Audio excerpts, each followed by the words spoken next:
Everyone, இந்த வீடியோவில் passport எப்படி செல்ஃபாக நம்மளே அப்ளை பண்ணுறதுன்னு பார்க்கலாம். அதுக்கு ஃபஸ்ட்டு கூகுளில் பாஸ்போர்ட் சேவா அப்படின்னு டைப் பண்ணிங்கன்னா வர ஃபர்ஸ்ட் லிங்க் இதை கிளிக் பண்ணிங்கன்னா இந்த மாதிரி ஒரு பேஜ் ஓப்பன் ஆகும். தகவல் அட்வைசரின்னு சொல்லி அதை நீங்கள் க்ளோஸ் பண்ணிவிட்டு லாகின் ரெஜிஸ்டர் இதில் தான் நீங்கள் ஒன்று சூஸ் பண்ணிக்கலாம். லாகின் ஐடி இல்லாத பட்சத்தில் நம்ம ஃப்ரெஷ்ஷாகவே ஸ்டார்ட் பண்ணுவோம். ஸோ நான் ரெஜிஸ்டர்ன்றதுக்கு போகிறேன். ஸோ ரெஜிஸ்டர்ஸை கிளிக் பண்ணதும் இந்த மாதிரி ஒரு பேஜ் ஓப்பன் ஆகும். ஸோ இந்த பேஜில் நம்மளோட டீட்டெயில்ஸ்லாம் ப்ரொவைட் பண்ணுற மாதிரி இருக்கும். லைக் சிபிவி டெல்லின்றது பார்த்திங்கன்னா கவர்மெண்ட் ஆஃபீஸில் அப்ளை பண்ணுறோம். ஸோ அதை நம்ம கிளிக் பண்ண தேவையில்லை. பாஸ்போர்ட் ஆஃபீஸுங்கிற ஒரு ஆப்ஷன்ஸ் இருக்கு இல்லையா, அதை கிளிக் பண்ணுங்கள். பாஸ்போர்ட் ஆஃபீஸ் கிளிக் பண்ணதுக்கப்புறம் எந்த பாஸ்போர்ட் ஆஃபீஸ் அப்படின்னு சொல்லி லிஸ்ட்டு வரும். ஸோ அந்த லிஸ்ட்டில் உங்களோட பாஸ்போர்ட் ஆஃபீஸ் எதுன்றதை கொடுங்க. இன்கேஸ் நீங்கள் ரொம்ப இன்டீரியரான வில்லேஜில் இருக்கீங்க அப்படின்னா உங்களோட பக்கத்து ஊரில் மெயினாக எந்த பாஸ்போர்ட் ஆஃபீஸ் இருக்குது அப்படின்றத தெரிஞ்சு வச்சுக்கிட்டு அதுக்கப்புறம் நீங்கள் அதை அப்ளை பண்ணுங்கள். So once passport office select பண்ணதுக்கப்புறம் எந்த ஊரில் இருக்குது அப்படின்றத செலக்ட் பண்ணதுக்கப்புறமேலு உங்களோட ஃபுல் நேம் கொடுத்துக்கோங்க. ஃபுல் நேம் கொடுத்ததுக்கப்புறம் இமெயில் ஐடி, கண்டிப்பாக இமெயில் ஐடி மேண்டட்ரி. ஸோ இங்கிலடாலும் க்ரியேட் பண்ணிக்கோங்க.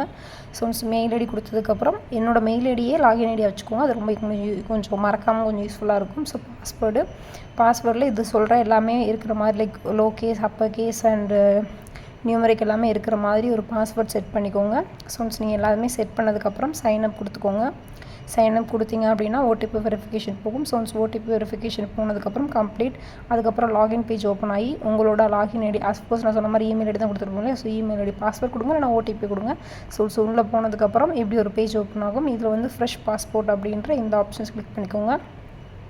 பாஸ்போர்ட் நம்பர் இருந்தால் கொடுங்க, இல்லைனா ஸ்கிப் வரணும். அது வந்து எது கேட்குறாங்கன்னா ரீஇஷ்யூ கேட்பாங்களா, அது கேட்குறாங்க. ஸோ நம்ம இல்லை அப்படின்னு நம்ம ஸ்கிப் கொடுத்துக்கிறோம். பாஸ்போர்ட் ஆஃபீஸ் செலக்ட் பண்ணிக்கோங்க. அதுக்கப்புறம் அப்ளைங் for fresh passport normal 36 pages இதை மெயினாக கொடுக்குறது. ஸோ இதை கொடுத்துக்கோங்க. ஸோ உங்களுக்கு குயிக்காக அர்ஜென்ட்டாக வேணும் அப்படின்னா நீங்கள் தக்கல்ன்ற ஆப்ஷன்ஸ் கொடுக்கலாம். ஸோ இது கொடுத்ததுக்கப்புறம் சேவ் அண்ட் நெக்ஸ்ட். அதுக்கப்புறம் உங்களோட கிவன் நேம், உங்களோட சர்நேம். கிவன் நேம்ன்றது உங்களோட ஃபஸ்ட் நேம், அதை கொடுத்துக்கோங்க. ஸோ சர்நேமில் உங்களோட இனிஷியல் கொடுங்க. ஸோ ஜெண்டர், அதுக்கப்புறம் கேட்குற எல்லா டீட்டெயில்ஸையும் கொடுத்துக்கோங்க. Date of birth, place of birth, marital status. நீங்கள் இந்தியாவில் தான் பிறந்தீங்களா அப்படின்னா இந்தியாவிலேருந்து எப்படி சிட்டிசன்ஷிப் வாங்கினீங்க, பை பர்த்தில் வாங்கிங்களா, பை மேரேஜில் வாங்கிங்களா அப்படின்றதையும். பேன் கார்டு டீட்டெயில்ஸ் இருந்தால் கொடுங்க, இல்லைனா வேண்டாம். ஓட்டர் டீட்டெயில்ஸ் இருந்தால் கொடுங்க, இல்லை வேணாம். That is not mandatory. அது ரெட் மார்க் போட்டது மட்டும் தான் மேண்டட்ரி. ஸோ அதை பார்த்து கொடுத்தா போதும். அதுக்கப்புறம் எம்ப்ளாய்மெண்ட் டைப், இதில் நீங்கள் எந்த எம்ப்ளாய்மெண்ட் டைப் கீழே வருவீங்க அப்படின்றத பார்த்து சூஸ் பண்ணி செலக்ட் பண்ணிக்கோங்க. நான் இங்கே வந்து செல்ஃப் எம்ப்ளாய்மெண்ட் ஃபார் எக்ஸாம்பிள் கொடுக்குறேன். ஸ்டூடெண்ட்டாக இருந்தால் ஸ்டூடெண்ட்டுன்னு சொல்லி கொடுங்க. ஸோ உங்கள் வீட்டில் யாராவது கவர்மெண்ட் ஸ்டாஃப் இருக்காங்களான்னு சொல்லி கேட்குறாங்க. இருந்தால் எஸ் கொடுங்க, இல்லைனா நோ கொடுத்துக்கோங்க. இது வந்து அதுக்கப்புறம் ஈஸியாக நான் ஈஸியாக பாஸ்போர்ட், அதாவது 10th இருந்தாங்க அப்படின்னா ஈஸியாருக்கு வந்து மேண்டட்ரி வேணும். 10th பாஸ் அண்ட் அபோவில் இருந்தாங்கன்னா நான் ஈஸியரில் வரும். இது வந்து பார்த்திங்கன்னா எமிக்ரேஷன் செக் ரெக்வயர்னு சொல்லுவாங்க. அதாவது நம்ம UAE and Oman, Qatar, Bahrain இந்த மாதிரி கண்ட்ரீஸ்க்கு போகும்போது எம்ப்ளாய்மெண்ட் ஒர்க் சம்மந்தமாக நம்ம போகும்போது அங்கே போய் மாட்டிக்காமல் இருக்கணும் அப்படின்றதுக்காக கொடுக்குறது. இது வந்து 10th ஸ்டாண்டர்டுக்குள்ளே படிச்சிருக்கிறவங்களுக்கு வந்து அதை பற்றின நாலேஜ் இருக்காது இல்லையா. ஸோ அவங்க வந்து சேஃபாக அந்த வேலைக்கு போகிறாங்கன்னா அங்கே எல்லாமே கரெக்டாக இருக்குது அப்படின்னு எமிக்ரேஷன் கிளியரன்ஸ் செக் பண்ணிவிட்டு கொடுப்பாங்க. அது வந்து ஒரு பாஸ்போர்ட்லேயே ஸ்டாம்ப் ஒன்று குத்துவாங்க. ஸோ அதுக்கு டீட்டெயிலுக்காக கேட்குறாங்க. இன்கேஸ் நீங்கள் ஒர்க் பண்ணியிருக்கீங்க 10th ஸ்டாண்டர்ட் கீழே இருந்தீங்கன்னா கொடுங்க, அது ஆட்டோமேட்டிக்காக வந்துடும். ஸோ கிராஜுவேட்னாலே நான் ஈஸியாக தான், நம்மளுக்கு அது தேவையில்லை. எனக்கு வந்து ஈஸியாக தேவையில்லை அப்படின்றதுக்காக நான் ஈஸியாக செலக்ட் பண்ணுறது ஆட்டோமேட்டிக்காக செலக்ட் ஆகிடும். ஸோ ஷுவல் டிக்னஸ் மார்க் கொடுத்துட்டு ஆதார் நம்பர் இருந்தால் கொடுங்க. பட் ஆதார் நம்பர் கொடுத்துருங்க. கொடுத்ததுக்கப்புறம் நெக்ஸ்ட் கொடுங்க. உங்கள் ஃபேமிலி டீட்டெயில்ஸ் எல்லாமே கொடுக்குற மாதிரி இருக்கும். Father name, mother name, legal Guardian யாராவது இருந்தாங்க அப்படின்னா அவங்களோட நேம், ஸ்பௌஸ் நேம் எல்லாமே கொடுத்துக்கோங்க. மேரிட் அப்படின்னால ஸ்பௌஸ் நீங்கள் வர மாதிரி இருக்கும். ஸோ எல்லா டீட்டெயில்ஸுமே கொடுத்ததுக்கப்புறம் சேவ் நெக்ஸ்ட் கொடுங்க. So address for details, mostly present அட்ரஸும் பெர்மனன்ட் அட்ரஸும் ஒன்றா இருந்தால் கொஞ்சம் ஈஸி டு ஸ்மூத்து. இல்லைனா வேறு இருந்துச்சுன்னா போலீஸ் கம்யூனிகேஷன் வெரிஃபிகேஷன் வரும்போது கொஞ்சம் எல்லாமே விசாரிப்பாங்க. ஸோ மோஸ்ட்லி உங்களுக்கு ஒன்றா இருந்தால் கொஞ்சம் ஃபார் பெட்டராக இருக்கும். ஸோ எல்லா டீட்டெயில்ஸ் கொடுத்ததுக்கப்புறம் மெயில் ஐடி எல்லாமே கொடுத்துக்கோங்க. அதுக்கப்புறம் ஃபார் எமர்ஜென்சி காண்டாக்டில் ஸ்பௌஸாக இருந்தீங்க அப்படின்னா ஹஸ்பண்ட் நேம், இல்லை ஒய்ஃப் நேம், இல்லைனா பேரண்ட் நேம் ஏதாவது கொடுத்துக்கோங்க. அவங்களோட மொபைல் நம்பர் கண்டிப்பாக கொடுக்கணும். ஸோ இதெல்லாம் கொடுத்ததுக்கப்புறம் அகைன் சேவ் நெக்ஸ்ட் கொடுத்துக்கோங்க.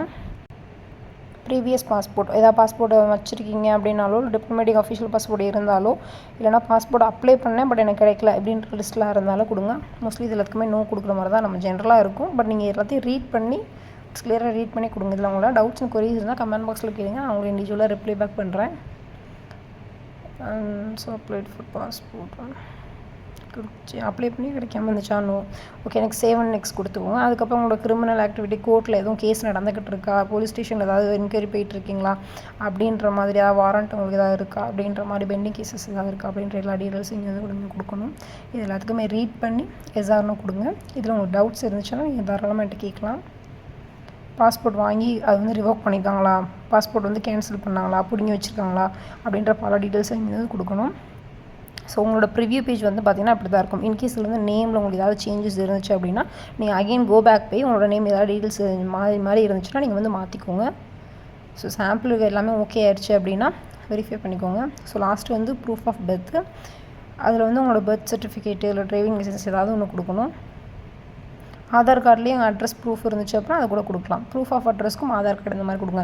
இதில் நான் பண்ணது என்னென்னா, நான் வந்து இருப்பிடச் சான்றிதழ் விவோட்ட சைன் வாங்கிலாம் கொடுத்தேன், RIT விவேட் சைன் வாங்கி, அதெல்லாம் அக்செப்ட் பண்ணிக்கல. So Aadhaar card, pan card இந்த மாதிரி தான் அவங்க அக்செப்ட் பண்ணுறாங்க. ஸோ இந்த மாதிரியான கார்ட்ஸ் எல்லாம் இருக்கிற மாதிரி பார்த்துக்கோங்க. லைக் மற்ற டீட்டெயில் சர்டிஃபிகேட்ஸ் எல்லாம் எதுவுமே அவங்க வாங்கிக்கிற மாட்டாங்க, அக்செப்ட் பண்ண மாட்டாங்க.